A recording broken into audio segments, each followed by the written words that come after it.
Asked Dane about covering Maryland's receivers. He kind of laughed and said, better get used to it.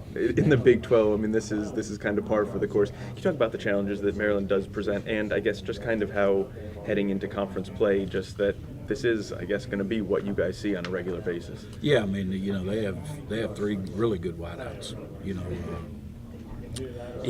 And again, you have to pick and choose what you want to give up when you want to give it up. If we pressure, we either got to bring them all and try to affect the quarterback, or we got to bring four and drop seven out and try to manipulate some coverage to get it to the right place. So it's difficult because it scares you a little bit to call a lot of blitzes,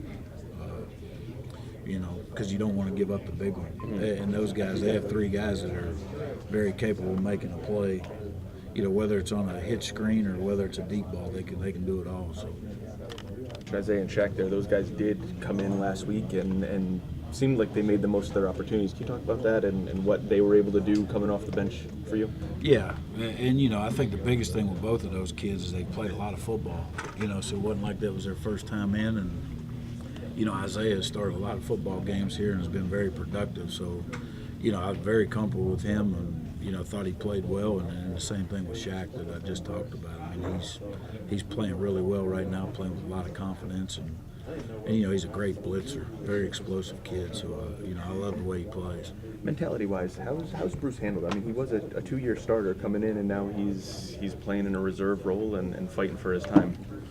Have you seen a change out of him and kind of the challenges to keep a guy engaged and fighting there? No, I mean, because nobody has we go day to day on starters. It's not game to game or every 2 weeks, or it's every day you got to go out and earn it. And Isaiah's been doing a great job. He's a kid that, understands our scheme. He's a smart kid, loves West Virginia, and, he's all in. I don't worry about Isaiah at all. I mean, he's going to do exactly what he's supposed to do. And I don't consider him a backup. I mean, we can only put 3 guys out there, I understand that, but he's going to play a bunch for us too. So.